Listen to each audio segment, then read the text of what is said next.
Grant buys a rental property. Devon puts the same money into index funds. Each of them is convinced he made the smarter call.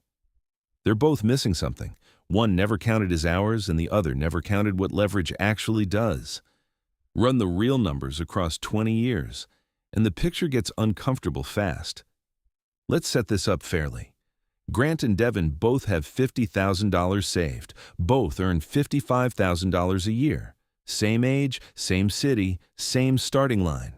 The only fork in the road is what each of them does with that $50,000. Grant uses his as a 20% down payment on a $250,000 rental, a solid 3-bedroom in a decent part of town. He locks in a 30-year mortgage at 7%. Monthly payment, roughly $1,330. He lands a tenant at $1,800 a month. On paper, that's $470 a month in positive cash flow before a single expense hits. Grant feels like he cracked the code. Devon takes that same $50,000 and puts it into a total market index fund. No debt, no tenants, no late-night calls about a leaking pipe. He sets up a $300 automatic monthly contribution and moves on with his life. When coworkers ask what he's investing in, he says, "Index funds." They nod. Nobody's excited, nobody's impressed. And that's fine with Devon. On day one, Grant has a physical asset, a rent-paying tenant, and something worth mentioning at a dinner party. Devon has a brokerage account and a confirmation email. In terms of how it feels, it's not close.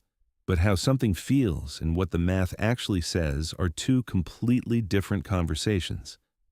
For the first few years, Grant is living the landlord ideal.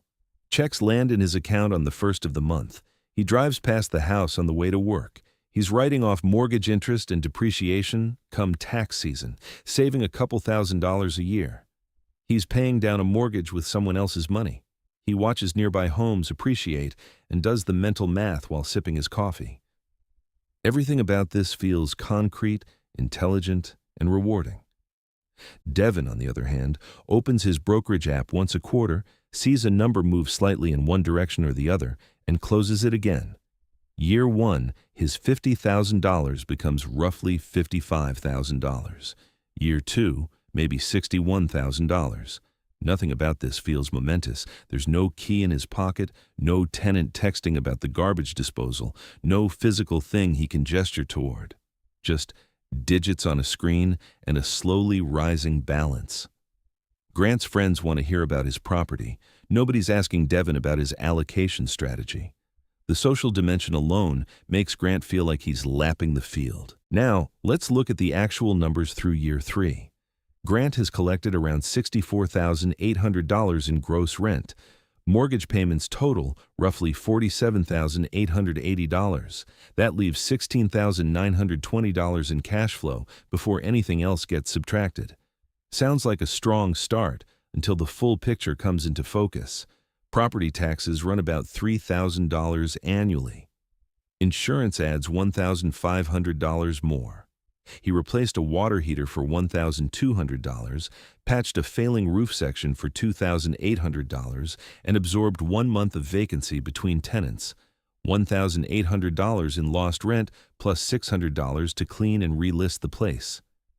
Grant handles everything himself to protect the margins, which means evenings spent on calls, weekends lost to showings, and repair coordination squeezed into lunch breaks. After real costs, Grant's actual net cash flow across 3 years lands somewhere between $2,000 and $4,000. Not the $16,920 that looks so clean on a spreadsheet, and not a single hour of his time has been priced into that number. Devon, by this point, has invested $50,000 plus $10,800 in contributions. At a historical average of roughly 10% annual return, his portfolio has grown to around $76,000. He attended 0 emergency calls, made 0 repair decisions, and lost 0 weekends to tenant showings. But Grant has something Devon doesn't: leverage. His $250,000 property has appreciated 3 to 4% per year and now sits at roughly $270,000 to $280,000.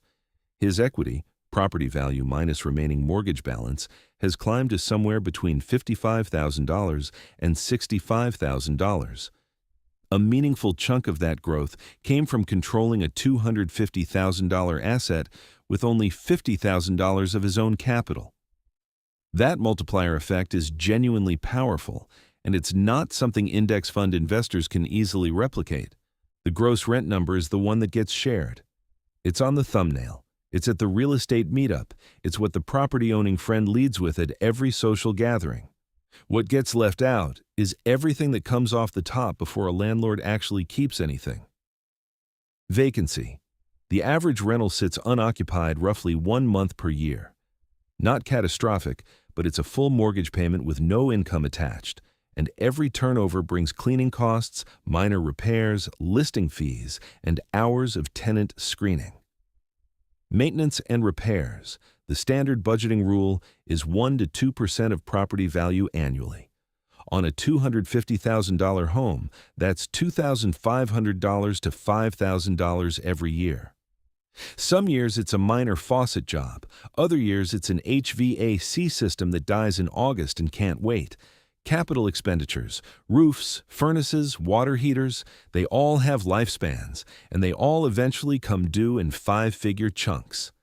If those aren't being budgeted for monthly, it's not a real estate business. It's a gamble on timing. Property management, hire someone and 8 to 10% of monthly rent disappears, roughly $150 to $180 a month. Self-manage and the landlord is working a part-time job without compensation. There's no version where this costs nothing. And then there's the risk almost nobody mentions openly. A non-paying tenant who understands the eviction timeline can cost 3 to 6 months of lost rent plus legal fees before the situation resolves. One bad placement can erase more than a full year of gains. By year 5, Grant has worked through his third tenant, replaced the roof for $8,500, handled a plumbing emergency at $1,400, and absorbed another vacancy month.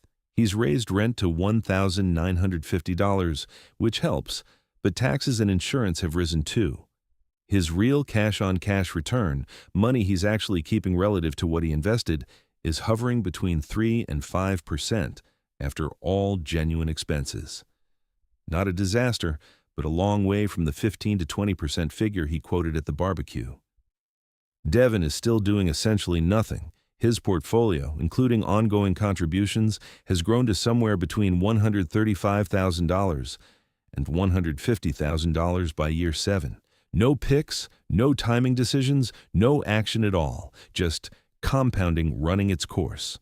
The growth is starting to bend upward. The returns on prior returns are now generating more new wealth each year than his monthly contributions ever did. Below the surface, the contrast is becoming clearer. Grant's wealth is growing, but it requires attention, absorbs costs, and moves relatively slowly after expenses. Devon's wealth is moving along a curve, nearly imperceptible at first, then increasingly difficult to ignore. At the 10-year mark, Grant's property is worth approximately $335,000 to $350,000. His remaining mortgage balance is around $166,000, putting his equity at roughly $170,000 to $184,000. Over the full decade, after every real expense, mortgage interest, taxes, insurance, repairs, vacancy, and capital expenditure reserves, his total out-of-pocket beyond the original down payment falls somewhere between $20,000 and $35,000. Devon's portfolio, with $300 monthly contributions and historical market returns, sits at approximately $165,000 to $180,000 at the 10-year mark. He put in $50,000 initially, plus $36,000 in contributions, $86,000 total. Everything beyond that is growth he didn't have to manage. At year 10, they are surprisingly close in total net worth. Grant may hold a modest lead because of leverage.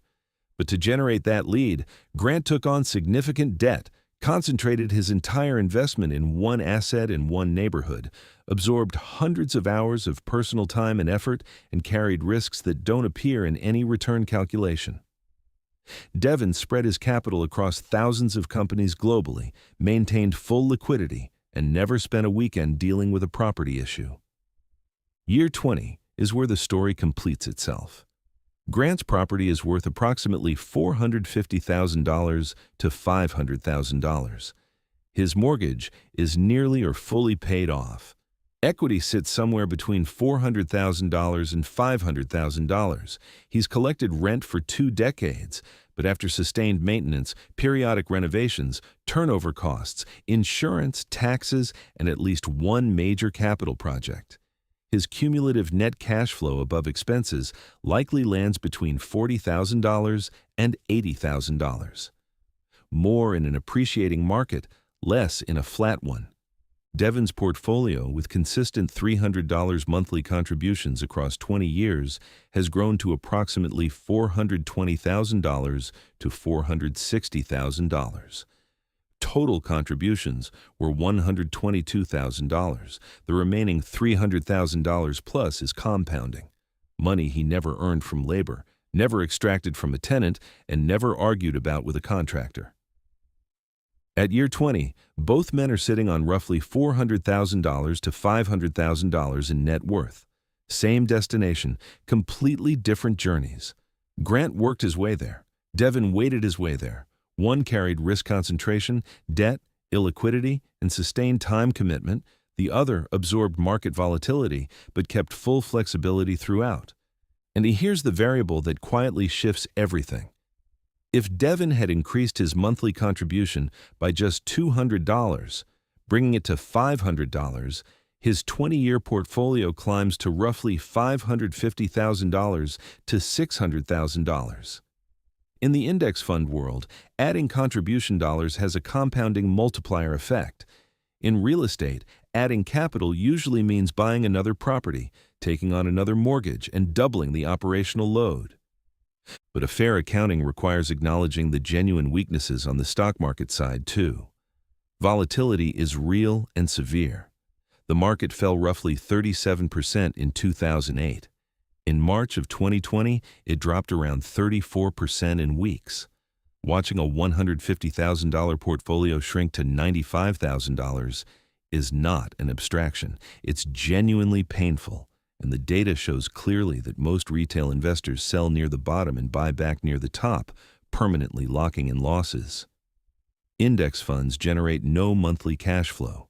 Dividend yields on a broad market fund run around 1.5 to 2%, which on a $150,000 portfolio produces maybe $200 a month, nowhere close to replacing income. And there's no leverage equivalent. Devon used $50,000 to control $50,000 in assets. Grant used $50,000 to control $250,000. That 5-to-1 ratio is the engine behind real estate wealth creation, and it explains why property investment appears in the background of a disproportionate share of high net worth stories. Real estate also offers depreciation, a legal deduction against taxable income based on the theoretical wear of the structure, even when the property is actually gaining value. Stock investors don't have access to anything equivalent outside of retirement account structures. Real estate outperforms in specific, definable conditions. When the rent-to-price ratio is strong, monthly rent reaching at least 0.8 to 1% of purchase price, the cash flow arithmetic works from the beginning. When the investor approaches ownership as a genuine business, rigorous tenant screening, capital expenditure reserves, operational systems, the returns can exceed market averages, especially with leverage applied correctly.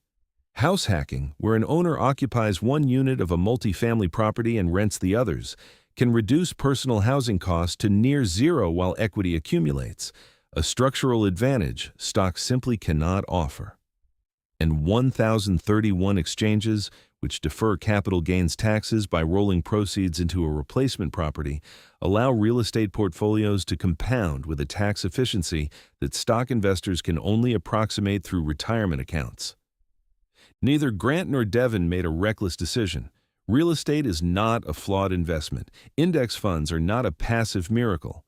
What both of them failed to do was sit down and map out what their choice actually cost in money, in time, in exposure, and in stress, across the full 20-year horizon. The real mistake isn't choosing one over the other. It's choosing based on a headline, a short video, a podcast soundbite, or a confident opinion delivered at a family gathering, without ever stress testing the numbers against your own income, your own market, your own tolerance for the demands each path actually makes. And if you're curious what the math looks like when someone does both, holds property and invests in the market simultaneously, the numbers shift in ways that might challenge what you currently believe about either strategy. But that's a separate conversation entirely. For now, the next time someone tells you real estate always wins, or the market always wins, there's one question worth asking. Does your answer include everything? Because the only version of this comparison that actually means something is the one that does.